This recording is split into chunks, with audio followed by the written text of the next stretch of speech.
Good morning और जय हिंद टू ऑल ऑफ यू। आज है 26 जनवरी 2023 और happy republic day to all of you, to the family member of the YouTube. और प्रीलिम्स के लिए 121 दिन अप्रॉक्स बचे हुए हैं, तो आप लग जाएं बिल्कुल, अभी भी बहुत टाइम है। बहुत टाइम तो नहीं कह सकते, बट हाँ, प्री के लिए बहुत टाइम है, आप कर सकते हैं निकालने के लिए। तो ऐसा स्ट्रेटजी बना के चलें जो आपको बिल्कुल रिवीजन में भी मदद करेगा। और रिपब्लिक डे से एक प्लेज ले लें अपने आप को कि बस इस बार कुछ करना है इस साल 2023 में, बहुत हो चुका। तो चलिए हम देखेंगे न्यूज़पेपर डिस्कशन हिंदू का। और जो पहला न्यूज़ आर्टिकल मुझे इंपॉर्टेंट लगा वो है एनएचआरसी के बारे में, नेशनल ह्यूमन राइट कमीशन के बारे में। लेकिन ये न्यूज़ में क्यों, किस लिए था, सबसे पहले वो देख लें आप। न्यूज़ में था दोस्तों, एक आर्टिकल आया था, man dies in police custody relative alleges foul play. इसमें क्या हुआ था, एक संजय कुमार चक्रवर्ती, रिलेटिव ऑफ कृष्णा प्रसाद का रिलेटिव है, उसने केस फाइल किया था। इसका डेथ हो चुका था हमारे कृष्णा प्रसाद पहलू साहब का, इन पुलिस कस्टडी नालंदा डिस्ट्रिक्ट में। तो उसने नोटिस किया था, इनके एक फ्रेंड ने, चीफ मिनिस्टर को, एनएचआरसी को और डीजीपी ऑफ स्टेट। तो एनएचआरसी को हम देख लेते हैं कि डिफाइन क्या इसका वर्क होता है। इसमें पुलिस कस्टडी में डेथ होता है तो ह्यूमन राइट का वायलेशन है एक तरह का। तो ये है, this is all about NHRC, national human right commission, जो कि स्टेचुरी बॉडी है, पावर इनेक्ट करता है एक्ट ऑफ पार्लियामेंट से। और 1993 में आया था एस्टेब्लिशमेंट ऑफ एनएचआरसी, और इसका हेडक्वार्टर न्यू दिल्ली में है। और जो राइट ये कवर करता है वो लिबर्टी, इक्वलिटी और डिग्निटी, तीन राइट ये कवर करते हैं। NHRC cover 3 rights of human right, जैसे हो गए लिबर्टी हो गए, इक्वलिटी हो गया और डिग्निटी हो गया। एलईडी करके आप याद रख सकते हैं इसको, मे भी ऑप्शन में दे दे एलिमिनेट करने के लिए आपको। और ये एस्टेब्लिशमेंट हुआ था according to the basic principle of Paris principle. और ये है यूनाइटेड नेशनल जनरल असेंबली जो हुआ था 1991 में, ये आया था इंडोर्स में, मीन्स ओपनली साइन हुआ था, और इन्फोर्स में आया था 1993 में। ये चीज़ क्लियर हो गई। और ह्यूमन राइट कमीशन डे जो हम मनाते हैं वो 10 दिसंबर को एवरी ईयर मनाते हैं। अब आते हैं इसके मेंबरशिप में कि एनएचआरसी में मेंबर कौन से होते हैं, कितने मेंबर होते हैं। तो एक चेयरमैन होते हैं, 5 परमानेंट मेंबर, 9 डीम्ड मेंबर होते हैं जो कि चेंज होते रहते हैं। तो 5 परमानेंट मेंबर हैं, 9 डीम्ड मेंबर हैं और एक चेयरमैन। चेयरमैन कौन रहेंगे, हमारे CJI, chief justice of India, या सुप्रीम कोर्ट का जज, दोनों में से कोई हो सकते हैं। इनका टर्म होता है 3 साल का, काफ़ी कम टर्म है क्योंकि एज उस टाइम पहुंच जाते हैं। 70 ईयर का जो मैक्सिमम एज है वो लास्ट एज है, और 3 ईयर टर्म्स है। और इससे रिलेटेड न्यूज़ है, इसका फंक्शन अगर हम देखें एनएचआरसी का, ह्यूमन राइट कमीशन का, तो ऑल पावर ये बाउंड करता है सिविल कोर्ट का, नॉट क्रिमिनल कोर्ट, ये डिफरेंस है। तो all power bound only for the civil court, civil court का सारा पावर है एनएचआरसी के पास।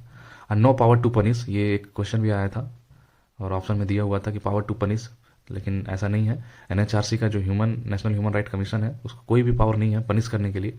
और ये विजिट एनी जेल विजिट कर सकते हैं, स्टेट में हो, सेंटर में हो, कहीं भी हो, ये विजिट एनी जेल, इसका जो पर्सन है वो विजिट कर सकता है to see the condition of human right.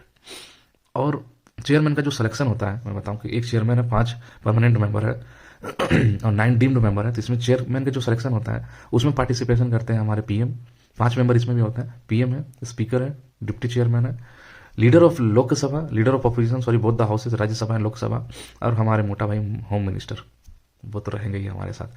तो पीएम है, स्पीकर है, डिप्टी स्पीकर है, leader of opposition of the both the houses and home minister. तो ये रहा ऑल अबाउट एनएचआरसी के बारे में। तो इसको आप ध्यान में रखें, एक बार आप देख लें, आपको याद रहेगा। नेक्स्ट जो आर्टिकल है वो है ओपन मार्केट सेल स्कीम के बारे में, government to sell wheat from buffer stock under open market sale scheme. तो इसके बारे में देखेंगे क्योंकि जो वीट का प्राइस है वो बढ़ के अराउंड 1 kg आटा का दाम हो गया 38 रुपीज़। तो मिनिस्ट्री ऑफ कंज्यूमर अफेयर और पब्लिक एंड फूड डिस्ट्रीब्यूशन जो मिनिस्ट्री है, उन्होंने मेंशन किया है कि ओपन मार्केट सेल स्कीम के तहत बफर स्टॉक से, ओपन मार्केट सेल स्कीम के तहत गवर्नमेंट क्या करेगी, अपने जो स्टॉक है उससे सेल करेगी वीट को प्री डिटरमाइंड रेट में। तो उसी को कहते हैं open market sale scheme. Government के पास बफर स्टॉक है, उस पर वो सेल करेगी मार्केट में, ताकि जो प्राइस राइज हो रहा है वो थोड़ा लेवल में आए, इन्फ्लेशन राइज ना हो पाए। तो इसके लिए वो मेंटेन करने के लिए ओपन मार्केट सेल स्कीम लाया था। और ये गवर्न करता है एफसीआई, जो कि फूड कॉरपोरेशन ऑफ इंडिया है, जो कि खुद में स्टेचुरी बॉडी है, 1965 में इस्टेब्लिश हुआ था under the act of 1964 of food corporation act. और इसका हेडक्वार्टर है न्यू दिल्ली, और 5 रीजनल ऑफिस हैं इसके, और 5 जोनल ऑफिस हैं और 25 रीजनल ऑफिस है। ऑफिस बहुत सारा बना रखा है फूड कॉरपोरेशन ऑफ इंडिया ने। और ये एक इंपॉर्टेंट पॉइंट है CSCP के द्वारा कि commission for agriculture cost and prices, जो कि ministry of agriculture and farmer welfare के अंदर आता है, जो कि इशू करता है मिनिमम सपोर्ट प्राइस। और ये भी स्टेब्लिश हुआ था 1965 में, और FCI का भी स्टेब्लिशमेंट हुआ था 1965 में। दोनों का स्टेब्लिशमेंट सेम ईयर हुआ था और दोनों का फंक्शन लगभग सेम है। ये इशू करता है ओपन मार्केट सेल स्कीम और CSCP जो है इशू करता है MSP। तो ये देख लें all about open market sale scheme.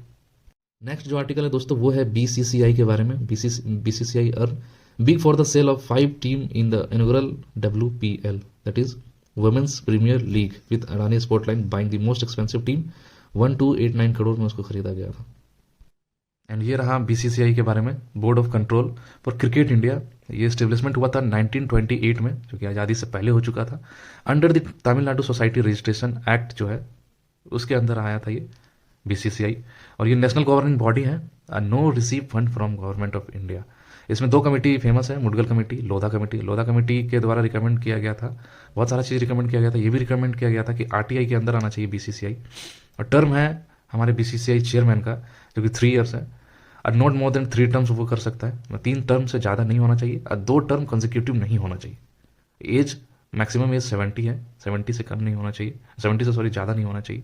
तो this is all about BCCI, एक ओवरव्यू आप याद रखें। अगर मे भी कमेटी पूछ ले कभी कि मुडगल कमेटी या लोधा कमेटी किससे रिलेटेड है, तो वो आप आराम से टिक कर सकते हैं।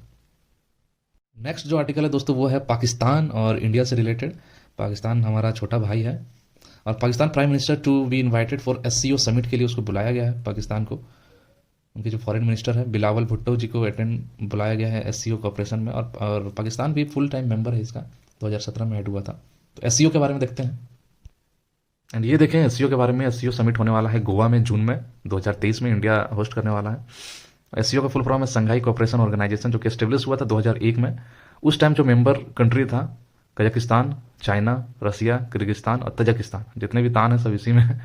और 2017 में इंडिया और पाकिस्तान ऐड हुआ था और 2021 में ईरान ने डाल दिया था अप्रूवल की ऐड होने का।